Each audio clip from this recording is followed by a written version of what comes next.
Assalomu alaykum do'stlar. Bugun biz JavaScriptning eng muhim qismi control flow, ya'ni dastur oqimini boshqarishni o'rganamiz.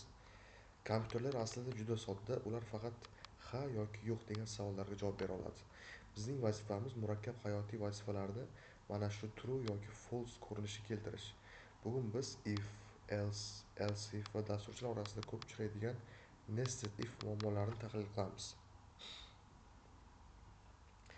Shart yozishda eng muhim narsa bu jingalak qavslar, ya'ni bunday qavslar bo'ladi. Agar shart to'g'ri bo'lsa, faqat shu qavs ichidagi kod ishlaydi. Keling, buni oddiy kirish tizimi misolida ko'ramiz va bitta kichik misol yozamiz.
Bu yerda biz nima qildik? Bu yerda bu uchta tenglik belgisini ishlatdik. Bu nima uchun? Qat'iy tenglik degani ishlatganimizda e'tibor bering, shartli operatorlarda doim qat'iy tenglikdan foydalanish tavsiya etiladi. Aks holda kutilmagan xatolar chiqishi mumkin. Endi buni bu kodimizni Google'da chiqsin ko'ramiz. Qaysi biri chiqadi? Xush kelibsiz xo'jayim yoki pastdagi. Konsol qismiga o'tamiz. Ko'rganlaringdek birinchi yozganimiz chiqdi. Ya'ni bu yer. Keling endi murakkabroq baholash tizimi yoki oylik bonus tizimi yozamiz. Bu yerda bir nechta shartlar bor. O'shlarni ko'rib chiqamiz.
bu kichik kodlarni kichik tahlil qilamiz. Dasturchilar ko'p adashadigan joy, agar men tajribaga 12 yil yozsam, birinchi shartlar, ya'ni bu to'g'ri keladi va dastur to'xtaydi. U pastga, ya'ni 5 ga ko'rganlaringdek yoki 2 ni tekshirib ham o'tirmaydi. Shuning uchun shartlar yozishda ketma-ketlikda tajribaga juda e'tiborli bo'lish kerak. Masalan, bu yerda hozir 5 yillik turibdi. Endi buni biz bunda ko'ramiz. Siz middle darajasida deyapmiz. Ya'ni 5 yillik plus middle qaysi biri edi, bu daraja. Endi biz buni yozsak, aytilgan 12 yil deb yozsak, o'zgarish ko'rasizlar. Senior darajadasi bonus 50%, ya'ni bu qismga o'tdi. Masalan, 0 qilsak nima bo'lar ekan?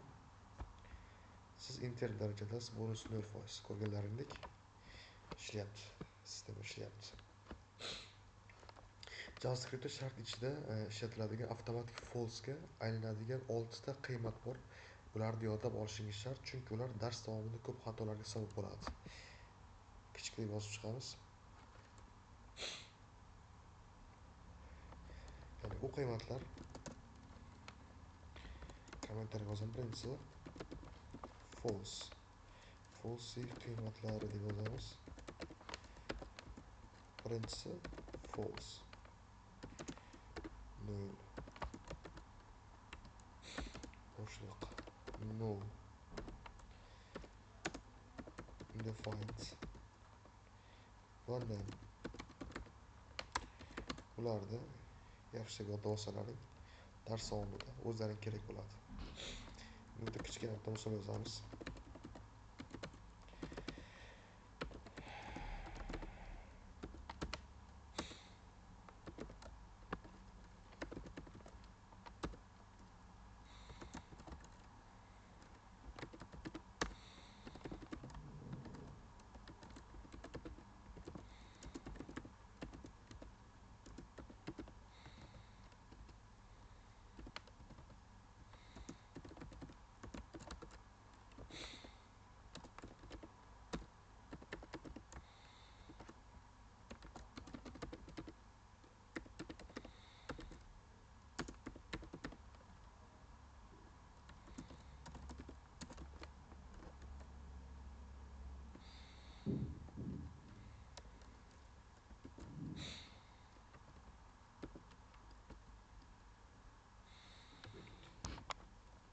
Endi ko'rib chiqamiz.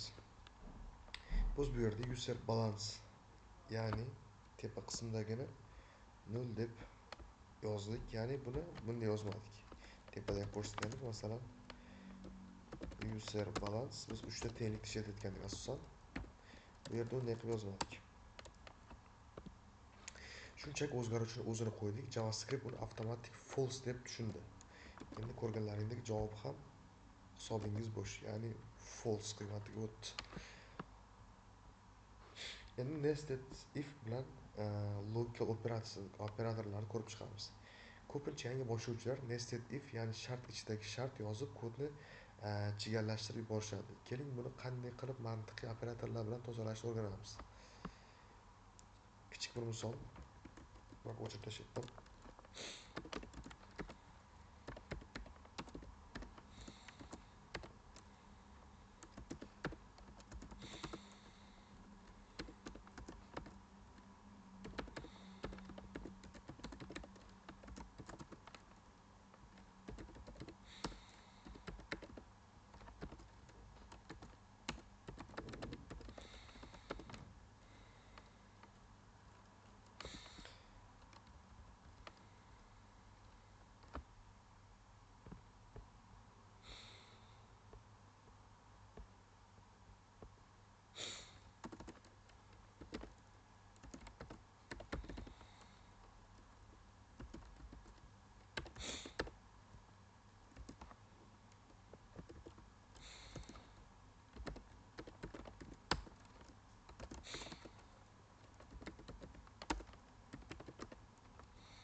Endi men bu yerda ikkita qiymatni bir xil kodda yozdim, ko'rganlaringdek. Lekin ikkalasida ham farqi shundaki, bu tartibli kod. Ya'ni buni ko'pchilikda dasturchilar buni yaxshi kod deyishadi. Ko'pchilik shunday yozadi va adashib ketmaydi. Tepadagini ko'rganlaringdek juda chalkash. 18 yosh chipta bor, juda xunuk kod deyiladi dasturlash tizimida. Hamma mana shunday kodlar yozishga, ya'ni operatorlar bilan ishlasalaring, bunaqa uzun kodlar yozib o'tirmaysizlar. Va ikkinchi variant ancha o'qishli va qisqa. Dasturchi sifatida doim kodni qisqartirishga harakat qiling. Kichik amaliy mashq qilamiz, topshiriq qilamiz. Bankomat algoritmasi. Keling, darsimizni yakunlashdan oldin bitta real loyiha qilamiz. Bankomatdan pul yechish algoritmi. Bu yerda bizga hammasi kerak bo'ladi. Masalan, boshlaymiz.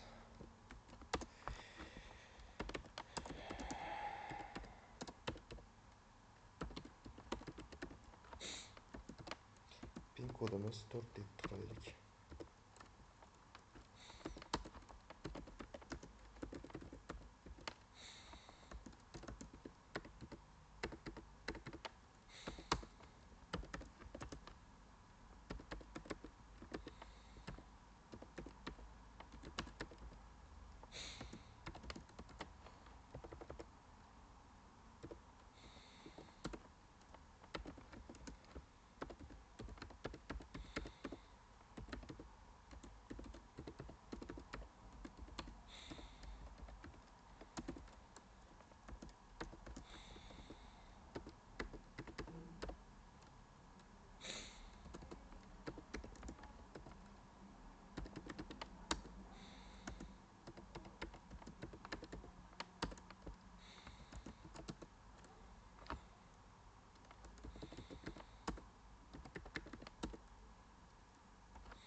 Va biz tayyor kichik loyihamiz va bunga qisqagina ko'rib chiqamiz.